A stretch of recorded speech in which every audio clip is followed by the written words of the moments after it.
Hi friends, ಇವತ್ತು 2 item ತೊಗೊಂಬಂದಿನಿ.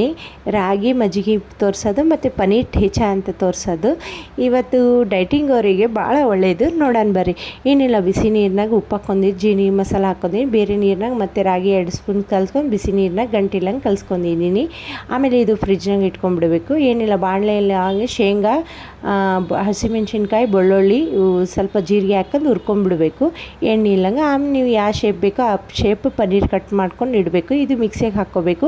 ಇದ್ರಾಗ ಮಿಕ್ಸಿಯಲ್ಲಿ ಕೊತ್ತಂಬರಿ, ಸ್ವಲ್ಪ ಲಿಂಬೆಹಣ್ಣು, ಉಪ್ಪು ಹಾಕ್ಕೊಂಡು ಇದು ಪನ್ನೀರ್ ಯಾವ ಶೇಪ್ ನೀವು ಕಟ್ ಮಾಡ್ಕೊಂಡಿರ ಆ ಶೇಪಿಗೆ ಹಚ್ಕೊಂಡ್ಬಿಡ್ಬೇಕು. ಅದಕ್ಕೆ ಪನ್ನೀರಿಗೆ ಹಚ್ಕೊಂಡು ಬಿಸಿ ಬಿಸಿ ಪ್ಯಾನ್ನಾಗ ಇದು ಹಾಕಬೇಕು. 2 ಕರಿ ಚೆನ್ನಾಗಿ ರೋಸ್ಟ್ ಮಾಡಬೇಕು ಫ್ರೆಂಡ್ಸ್. 2 ಕರಿ ಒತ್ತಿ ಸ್ವಲ್ಪ ರೋಸ್ಟ್ ಮಾಡಿದರೆ ಭಾಳ ಚೆನ್ನಾಗಾಗತ್ತೆ. ನೀವು ಒಂದ್ಸಲ ಮನೆಯಾಗ ಮಾಡ್ಕೊಂಡು ತಿಂದರೆ ದಿನಾನೂ ಮಾಡ್ಕೊಂಡು ತಿಂತೀರಿ, ಅಷ್ಟು ಚೆನ್ನಾಗಿ ಹೆಲ್ತಿಗೂ ಭಾಳ ಒಳ್ಳೇದಿದು.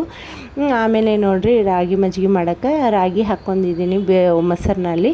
ನಿಮ್ಗೆ ನೀರು ಎಷ್ಟು ಬೇಕೋ ಅಷ್ಟು ಹಾಕ್ಕೊಂಡು ನೀರು ಮಾಡ್ಕೋಬೇಕು. ನೋಡಿರಿ, ಜ್ಯೂಸ್ ಮೇಲೆ ನೋಡಿರಿ, ಡೈಟಿಂಗ್ ಮಾಡೋರು ಜ್ಯೂಸನ್ನು ಕುಡಿಯೋಕ್ಕೆ ಬರಲ್ಲ ಸಕ್ಕರೆ. ಇದು ನಿಮಗೆ ಬಿಸಿಲುಗಾಲಕ್ಕೆ ಎಷ್ಟು ಚೆನ್ನಾಗಂದರೆ ಅಷ್ಟು ಚೆನ್ನಾಗ. ಇನ್ನು ಆಮೇಲೆ ನೋಡಿರಿ, ಟೇಸ್ಟ್ ಎಷ್ಟು ಚೆನ್ನಾಗಾಗಿತ್ತು ಫ್ರೆಂಡ್ಸ್, ಅಷ್ಟು ಚೆನ್ನಾಗಾಗಿತ್ತು. ರಾಗಿನೂ ಮಜ್ಜಿಗೆ ಅಷ್ಟು ಚೆನ್ನಾಗಾಗಿತ್ತು. ಬಿಸಿಲುಗಾಲಾಗ ಭಾಳ ಒಳ್ಳೆಯದು ಹೆಲ್ತ್ ಮೇಲೆ. ನೀವು ಒಂದ್ಸಲ ಮನೆಗೆ ಮಾಡ್ಕೊಂಡು ತಿನ್ನಿರಿ, ಟೇಸ್ಟ್ ಹೆಂಗಾಗಿತ್ತು ಅಂತ ನನಗೂ ಹೇಳ್ರಿ.